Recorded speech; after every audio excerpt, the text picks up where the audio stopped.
What's going on, guys? In my last video I showed you how to spool up a bait casting combination with a technique called T-shotting or top shotting, as it's also known.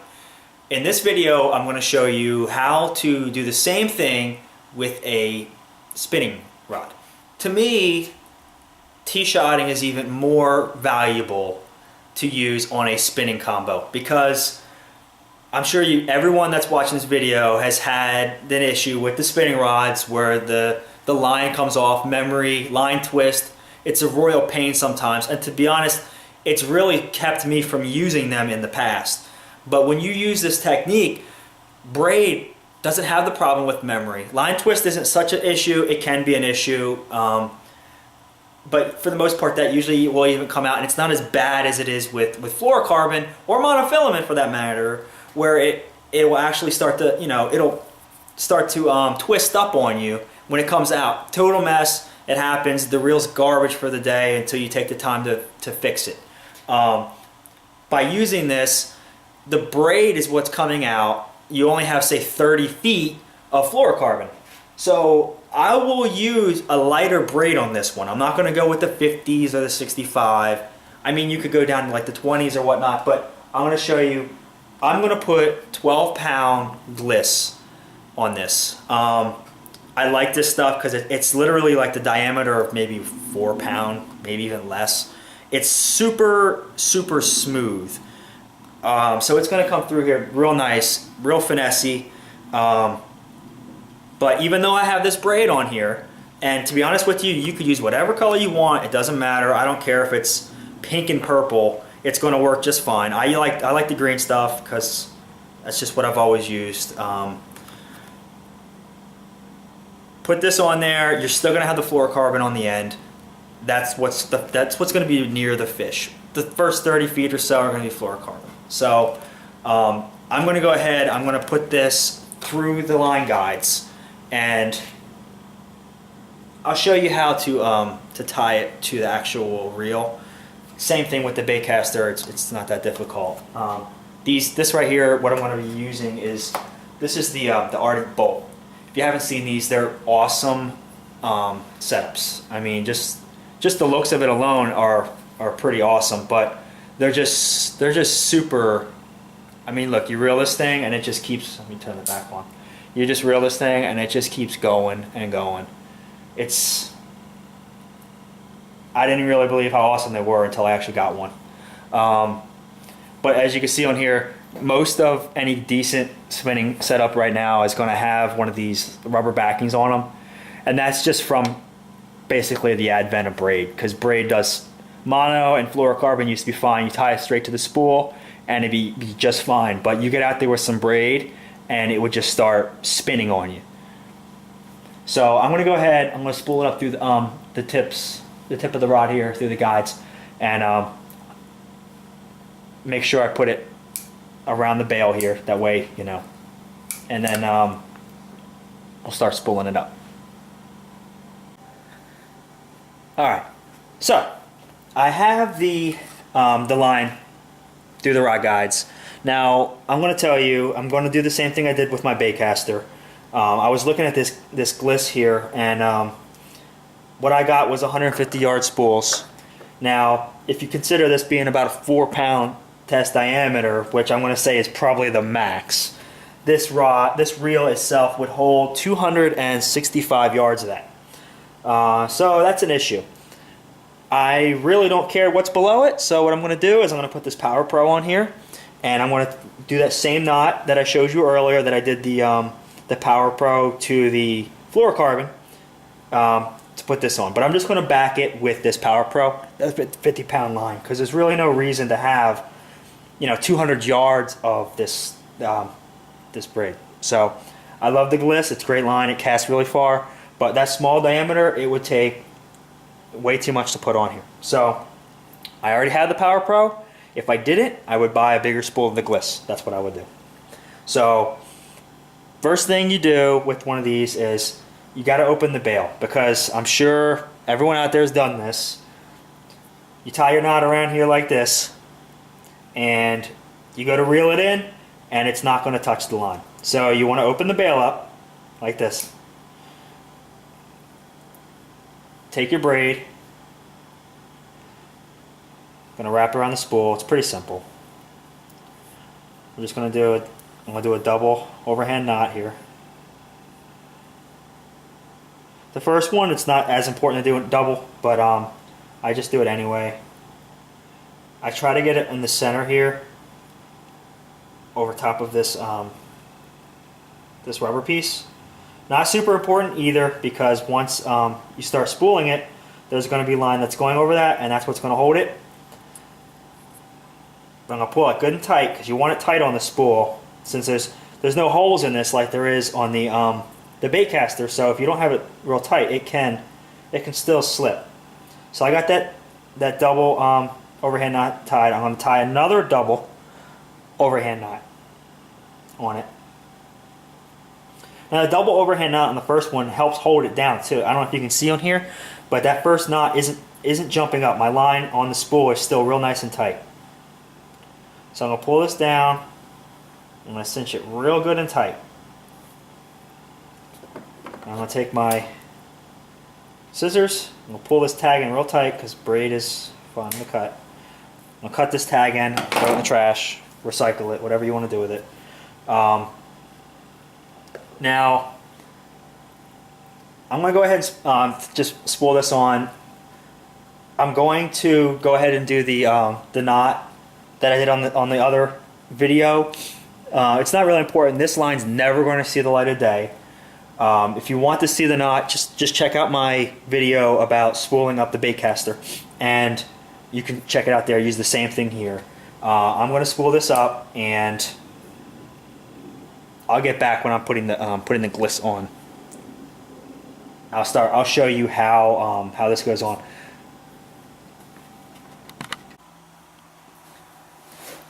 All right, so I went ahead and I got the Power Pro on here, the backing, which is not necessary if you had enough of the lighter braid. This is, like I said before, this is the Ardent Gliss. It's so silky smooth. It comes off the spool really easy, so I like it.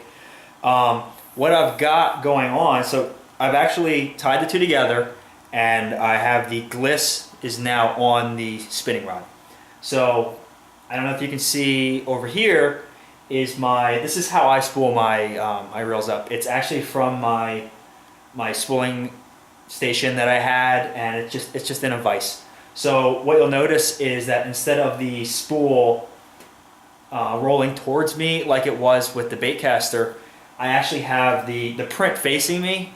With this, that's the way it seems to go. I mean, unless I can't really see any reason why your reel would spin on the opposite direction, but usually I have the print facing towards me. So what happens is if you have it rolling off the top, it's twisting as it's going on to the reel itself.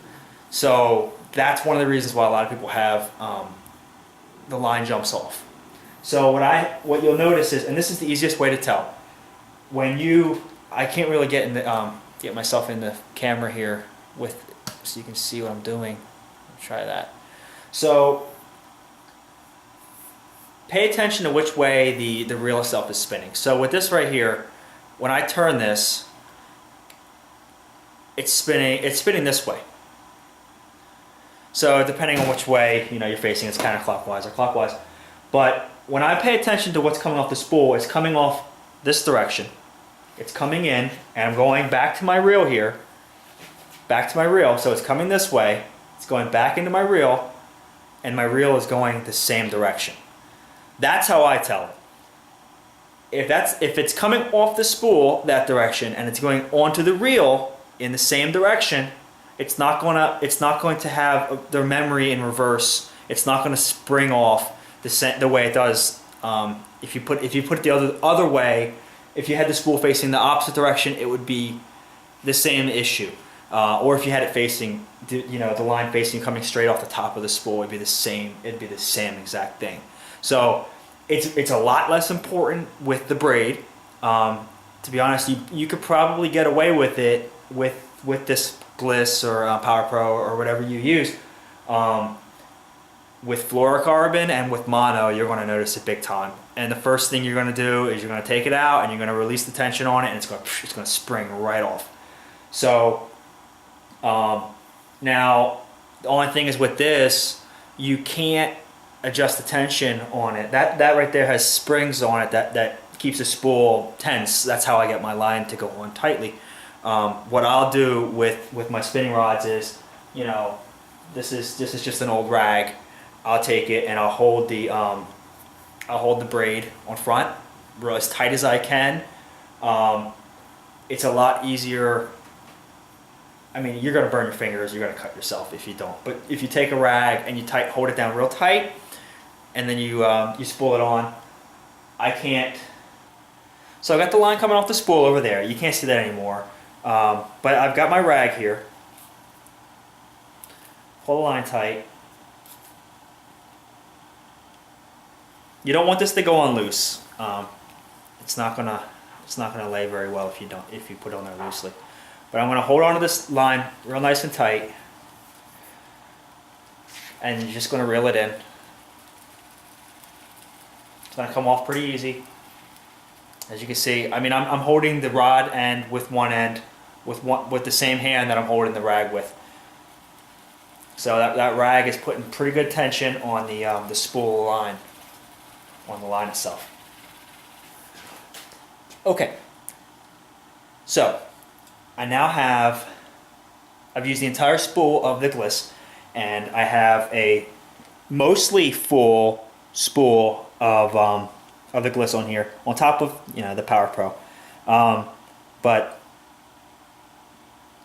this part's done, so now here comes the T-shotting part.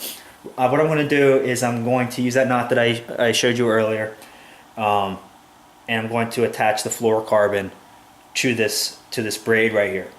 Like I said, I'm probably going to put about 30 feet on there, just so, I mean, that the entire thing comes off and I'm fishing with the braid up here most of the time.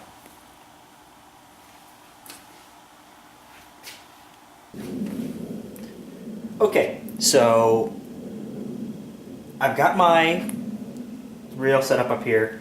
Like I said, we're going to go ahead and do the T-shotting part. I'm going to go ahead and once again show you the knot that I used to connect the, this is the gliss, but whatever braid that it is that you choose to use. So I've got Seaguar and Vizex here. This is 12-pound line. This is what I used 99% of the time. I've been using Seaguar and Vizex for a while now. I've used a couple other types of fluorocarbon, but this stuff just seems like it has a lot less memory to it. But it is so abrasion resistant. I don't know. I haven't used anything like it, and I don't see any good reason to change unless something better comes along. So what I'm going to do, double over both lines again. I always wrap the braid around the fluorocarbon. So put the loop of the braid inside the loop of the fluorocarbon. This fluorocarbon, let me pinch it a little bit so it stays. Sometimes I like to pinch it just so it doesn't spring up too much on me.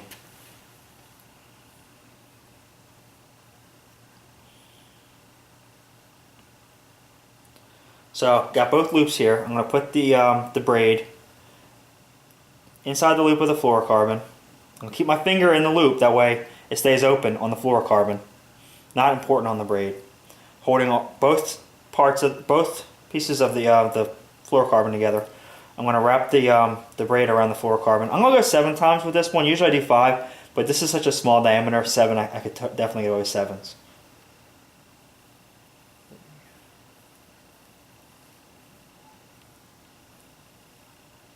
Alright, so I got 7 loops there. Now I'm going to go back through my loop that's still on the fluorocarbon with the braid. And I'm going to pull it all down nice and tight. It's really important to wet the knot. That way when you cinch this down, the fluorocarbon, believe it or not, it heats up. And when that line heats up, it really weakens it. So you can have a great knot, but because you damage the fluorocarbon with the heat, and it's a good amount of heat too, the friction from the braid sliding down on it can really cause problems. But now, I haven't even cut this down yet, and you can see how small that knot is. It's really nice. Now it's going to go through these guides like it's not even there. So I'm going to cut the tag ends.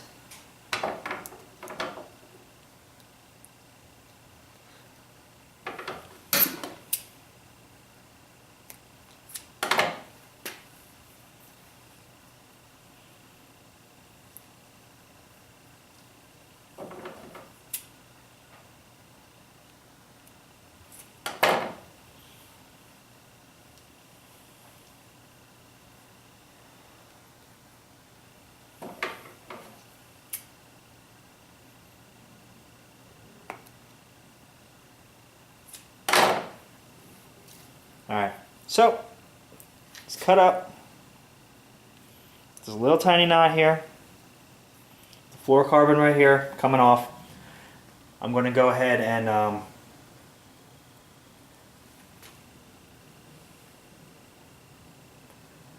going to go ahead and put it on my my spooling station here, just for the sake of simplicity, because if I do it on the floor, it's just going to wind up going all over the place. Okay, so same thing as earlier. I have the line coming off.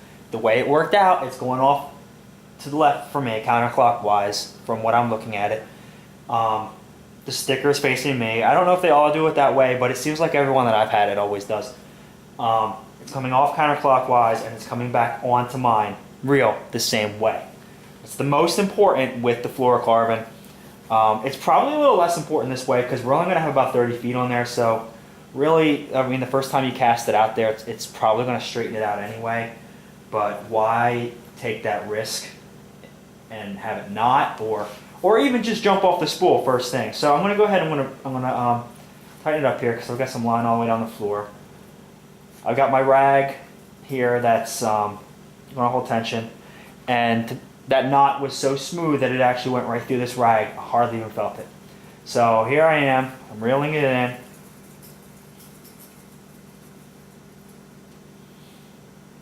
I mean, that's probably it right there. Not going to put a crazy amount on this.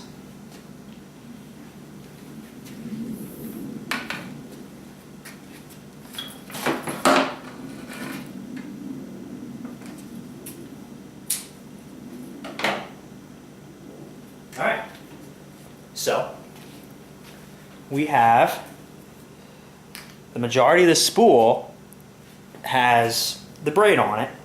Only you can even see the little bit of the knot right there is just from the going to the fluorocarbon.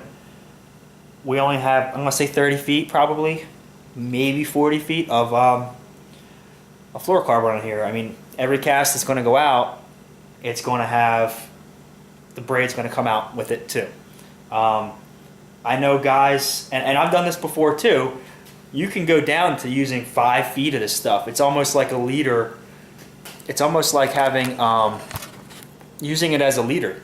So the fish are only going to see the fluorocarbon. They're not going to see the braid, but you get all the benefits. This is probably the most I'd ever put on a reel. This is a really good reel here and really good line. So I'm not super worried about it having too much of a problem jumping off. But to be honest, if it starts to give me issues, I'm going to strip off half of it and I'm just going to fish with the top part being braid. I've actually done that a few times with even on my bait casters. Just say you want to get a deep diving crankbait just a little bit deeper. So instead of using fluorocarbon, I might use a real thin diameter braid just because it'll cut through the water better. But I'm worried about clarity and every edge I can get. So instead of having it go straight braid to the crankbait, I'll put just a small leader using the same exact knot that I just showed you. Have all braid, have just a small, maybe 3 foot, 4 foot leader of fluorocarbon right before the crankbait. There's no way the fish is going to see that. So that's different ways that this works. You can do half the spool, or you can do 2 or 3 feet, whatever works for you. But it has tons of uses. I have every single one of my rods is T-shotted now. I will never spool up an entire reel with fluorocarbon. It's just way too expensive. I hope you enjoyed that video. I'll see if I can come up with anything else, but let me know what you think.